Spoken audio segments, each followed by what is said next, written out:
بيقول لك هالاند رجع يلعب تاني. ليفربول زنقت تشيلسي وهتك يا دع. يونايتد كالعاده مستفزين جدا وهينقطوني. ايفان توني رجع بس الارسنال نايمين. دوري اسباني على الواقف وتشافي قال لك انا ماشي. ازيك يا وحش عامل ايه؟ كله تمام الحمد لله. حلقه جديده، خرجنا خلاص من افريقيا، نرجع بقى نشوف الكره الحلوه والجميله بتاعتنا تاني ونرجع دوري انجليزي واوروبيات. بس قبل ما ننزل بالمنيو ادينا اللايك الجميل، اعمل سبسكرايب للقناه، شغل لنا زرار الجرس الرايق بتاعك عشان تجيلك كل الحلقات بتاعتنا يعني، وارجع بص على الحلقات اللي فاتت فيها كلام كتير هيعجبك. ويلا بينا على الحلقه. تعالى ناخد اكشنات اسبانيا في السريع ونبدا بالملكي. مدريد على الواقف كده مسكوا ختافي 2-0 على الرايق، ما عملوش اي مجهود يعني بصراحه. ماتش سهل ورايق ولذيذ، والمعلم جرينوود بتاعنا ما عملش اي بتنجان يعني، بس تمام 2-0 كده كده الدوري بتاعهم خلاص ضمنوه. اما نشوف بس اوروبا هيعملوا فيها ايه. برشلونه عندي كلمتين بصراحه في زوري لازم اقولهم. برشلونه الاسبوع ده لعبوا اوساسونا 1-0، بس الفكره في برشلونه ان الموضوع رايح في داهيه. اللعيبه لقيت ان تشافي ماشي وايه ده الدنيا هتسيب تاني وبتاع، فشدوا حيلهم شويه الماتش ده جابوا جون. ولكن برشلونه قبلها لسه شايله 5 من فياريال. الموضوع كارثي بكل المقاييس. عندي مشاكل كتير قوي مع برشلونه كسكواد. عندها لعيبه، عندها كانسيلو، عندها فيليكس، عندها ليفاندوفسكي، عندها ديونج، عندها شويه اسامي حلوه، كوندي، كذا لعيب كويس. ولكن الفكره انه ما بحسش اللعيبه دي شغاله، بحس اللعيبه دي عطلانه كده. ليه؟ ما اعرفش. شافي فين؟ ما اعرفش. شافي طلع قال لك انا همشي وخلاص كده، انا مش هينفع اكمل وبتاع وفضايح كتير. ولكن انت معلم مستني ايه يعني؟ انت ايه اللي معطلك؟ انت الموسم اللي فات كنت بتلعب كويس جدا، مش كوره برشلونه اللي عارفينها، ولكن انت مأدي اللي عليك والزياده وخدت الدوري والدنيا كانت جميله قوي. جيت الموسم ده لا بقى انا اطبق اللي في دماغي وانا عندي سكواد والعب بالطريقه اللي انا نفسي فيها ومش عارف ايه. لا يا معلم ما ينفعش، انت لسه في حاله استقرار سيء. شد شويه يعني، مشي الدنيا شويه لحد ما تقف على رجلك اقتصاديا، وبعد كده اعمل العب الكره اللي انت عايزها. لكن قرار ان انا العب بقى الكره اللي انا عايزها وتيكي تاكا وارجع برشلونه ومش عارف ايه في الوقت ده غلط جدا. انت ما ينفعش، انت مش مستقر اصلا. وعندي كمان مشاكل مع هجوم برشلونه. انت دلوقتي في ماتش فياريال شايط 22 شوطه، 10 منهم بس على الجون، جاب منهم جونين، وطبعا المعلم ايريك بايو اللي جاب لك الثالث. فمن 10 كور تجيب جونين، ده معناه ان الدنيا قدام ضايعه في البايظ. ازاي ليفاندوفسكي وخوا فيليكس وفيران توريس ولامين يامال، ازاي السكواد ده مش عارف تطلع منه جوان؟ حاجه غريبه جدا بصراحه. فتشافي قال لك خلاص تمام انا كده جبرت، انا شايف ان انا مش عارف اوصل لحاجه، فانا هاخد بعضي وامشي يا عم، شوفوا حد غيري. وبيني وبينك شايف ان الدنيا هتبوظ اكتر في برشلونه. يعني مفيش حد هيجي بالظروف الاقتصاديه دي بالمشاكل اللي حاصله ويقول لك ماشي هدرب برشلونه واعرف اطلع بيها وبتاع، الا لو جبت حد بقى اندر دوج زي بوستكوجلو مثلا في توتنهام، يعني هنروح له هنتكلم عليه. تعال بقى نطلع على انجلترا حيث الحلاوه والجمال. السيتي مبدئيا نزلوا خدوا بيرلي 3 على الواقف مستريح كده. يعني الماتش كان لذيذ بصراحه، اتفرج عليه كده وانت قاعد بتاكل فشار والدنيا رايقه ما فيهوش سخونه يعني. بس عندي كلمه على الفاريز بصراحه، الواد مفير جدا جدا من كاس العالم اصلا، هو مولع الدنيا. بس كمان الفتره اللي هالاند غابها الواد كان شغال كويس وجاب اجوان وبتاع والدنيا كانت شغاله حلو. ماتش بيرلي جاب جونين والواد كان شغال كويس جدا بصراحه. فمش عارف بقى بما ان هالاند خلاص رجع ولعب الماتش ده، مش عارف جوارديولا هينظم الموضوع ده ازاي. وبصراحه ما بشوفش الفاريز يلعب وينج، مش سكته. فيعني هنشوف. جوارديولا طبعا ليه صرفه في كل حاجه بس هنشوف. وبرده الواد رودري جامد قوي جامد قوي يا جدعان. لولاش بس بلينجهام فاير ومغطي عليه الدنيا، كان الواد رودري ده كمل الموسم ده كمان ان هو الوحيد اللي في الكوكب يعني. خط الوسط جامد قوي مع الواد ده. عندي كلمه في السريع كده لتوتنهام بصراحه الموسم ده شغالين كويس جدا جدا، مركز رابع دلوقتي، والفريق بصراحه شغال كويس قوي. زي بوستكوجلو مثلا اللي قلنا عليه من شويه، الراجل ده عامل من الفرقه دي اسلوب بالنسبه لي تحفه يعني. مشغل اللعيبه تشغيل حلو جدا وما تحسش كده ان في مشاكل. مع ان كين طلع فكنت بقول يعني ان لا هجومهم هيقع وبتاع وسون مش هيقدر يشيل الليله لوحده وبتاع، وفعلا سون ما شالش الليله لوحده، ولكن التيم كله مساعد، التيم كله ساند، وخصوصا الراجل اللي فوق اللي بيدور الناس دي كلها، الراجل ده شغال كويس جدا. وبيتهيألي يعني انه يوم ما يطلع من توتنهام هيطلع على فريق كبير. الراجل ده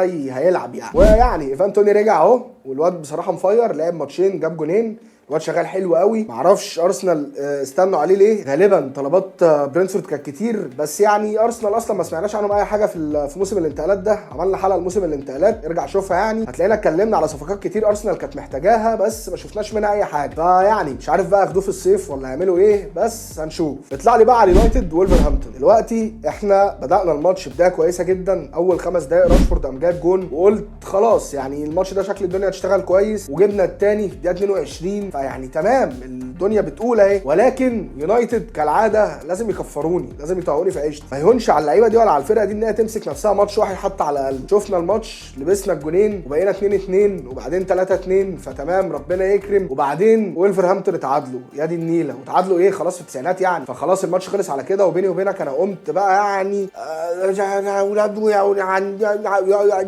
بتاع كنت جادد يعني، مش عارف بصراحه. ينقذك مين؟ ينقذك كوبي ماينو. هي علامه كويسه انك عرفت ترجع وتكسب، ان الناس دي حاسه شويه ان في كارثه، ولكن انا تعبت بصراحه، ما بقتش عارف الموضوع جاي منه في ايه، ما بقتش فاهم اللعيبه دي هتعمل معاه ايه تاني، ولا الفرقه دي رايحه فين. الاداره الجديده طبيعي ما يبانلهاش حاجه، طبيعي ان هي مش هتظهر يعني في الموسم الانتقالات اللي فات ده، هم اصلا خدوا الاداره قبل الموسم بحاجه بسيطه. مش المفروض اصلا ان احنا يبقى بالشكل ده ولا بالمستوى ده يعني، جواه قرف كتير قوي على اليونايتد. بس خلينا نشوف الموسم ده هيمشي ازاي، واخر الموسم كده كده لينا كلام وهنتحاسب اكيد. نطلع بقى على المين ستريم، على ليفربول وتشيلسي. ليفربول مسكت تشيلسي بس فاهم يعني، زنقوهم زنقه وحشه قوي بصراحه. 4-1 الماتش كان حلو ليفربول بغض النظر عن نونيز مستفز فشخ. الولد ده مش طبيعي يعني، ما بحبوش خالص الواد بصراحه. انا كنت قاعد بتفرج على الماتش ومندمج شويه وبتاع، ولكن الواد ده كان كل لما دماغي تروح كده شويه وبتاع يفصلني فاصله زي الزفت. شوف انا راجل بشجع يونايتد، بكره ليفربول دول كره العمى ما بطيقهمش يعني، بس كنت تمام شايف ان هم لاعبين حلو ويستحقوا الماتش وكل حاجه، ولكن نونيز مقرف، لعيب مقرف. ضرب الجزاء في العارضه، يشوط شوط في العارضه، كور سهله جدا.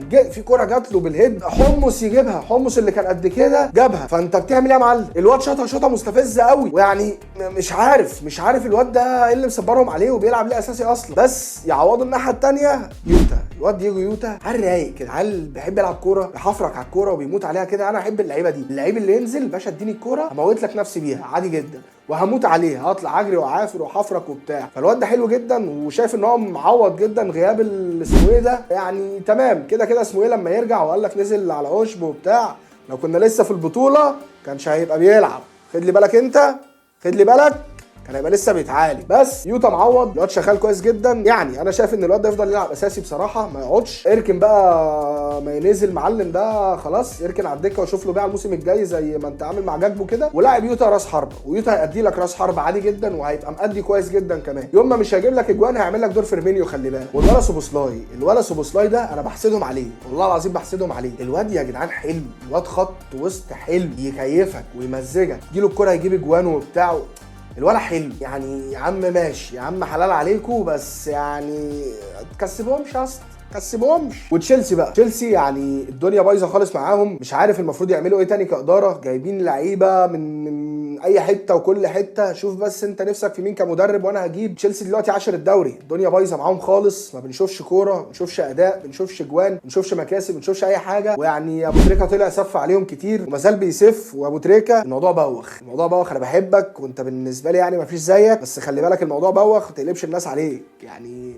انت الكل بيحبك كده فما تخليش حد يقلب عليك على كلام مش هيفيد قوي. تشيلسي كده في كوارث، وجمهور تشيلسي عارفين ان هم في كوارث وقرفانين اصلا، فما تزودش عليهم يا عم عادي يعني. فتشيلسي يعني مع بوتشيتينو بالذات انا شايف الموضوع مش رايح في حته. بوتشيتينو يا جماعه مش المدرب اللي يمسك فرقه كبيره ويطلع بيها وبتاع. بوتشيتينو شفناه مع باريس كان سيء، ما شفناهوش اصلا في حاجه غير مع توتنهام، وعلى حاجه وصل لها كان نهائي الشامبيونز، وكان يعني نهائي عيان اصلا. ما بقتنعش انا بصراحه بوتشيتينو خالص، وشايف ان الاداره لازم تركز في الكوره. شوف مين اللي شغالين اللعيبه دي. موضوع ان انا اي لعيب شغال اجيبه وبتاع، الموضوع ده مش هيجيب خالص على فكره، ومش هو ده اللي هيجيب لك بطولات. لازم تعمل منظومه عشان الدنيا تمشي، عشان بالوضع ده كارثه. وبس بصراحه ما عنديش كلام تاني يعني على تشيلسي. هم فيهم اللي مكفيهم، يا ينجزوا نفسهم يا الدنيا خلاص هتبوظ. ونزل بالحلم. بلاحظ مؤخرا ان الشباب بدات تتجه لموضوع الفلوس السهله، وكل واحد مركز ازاي يجيب اكتر عدد فلوس في اقل وقت. والموضوع بدا مش عارف تعالى وهات 2 تحتك والجو العبيط ده، وربنا يعافي الكل يعني. محدش يدخل يا جماعه الكلام العبيط ده، كله نصبات واي مصلحه وسبوبه. يلا بينا ندخل وبتاع ونلم القرشين. يا عم انا ما عنديش مشكله، ربنا يزيدك ويزيد الكل ويدينا كلنا يا عم، ما عنديش اي مشاكل. بس مؤخرا الموضوع بدا يتجه لسكه حرام، واوعى تفكر تعمل كده عشان دي كباير. ربنا ما سواش بينها وبين اي حاجه، قال لك دي كباير. الرهانات اوعى وحش، اوعى تخش في المراهنات، عشان خاطر الموضوع منتشر جدا الفتره الاخيره. الناس كلها عماله بتقول لك خش وراهن وبتاع ودرجه تانية ومش عارف ايه وتكسب فلوس، وشايفين لعيبه بنفسها داخله في الموضوع ده. اوعى تنسى ان ده قمار، مش ان هم مغيرين اسامي هننسى ايه ده قمارة وحش يعني. بلاش عشان اخرته وحشه، وعمره ما هيجيب لك حاجه حلوه. صدقني هيديك فلوس دلوقتي، عمره ما هيجيب لك حاجه عدله بعدين. وربنا يغنيك يا عم بالحلال وتبقى عم مع نجيب ساويرس الشريكي. وبس كده يا وحش، تنساش اللايك الجميل، سبسكرايب للشانل، دينا الجرس الرايق عشان تجيلك كل الحلقات الجايه يعني. وارجع بص على الحلقات اللي فاتت. عجبتك الحلقه شير مع اصحابك، الدعم ده احنا محتاجينه جدا، محتاجين الانتشار. وخش على السوشيال ميديا، فيسبوك، انستجرام، تيك توك، هتلاقينا في كل حته. كابتن كشري هتلاقينا على طول. وورد عليك يا وحش.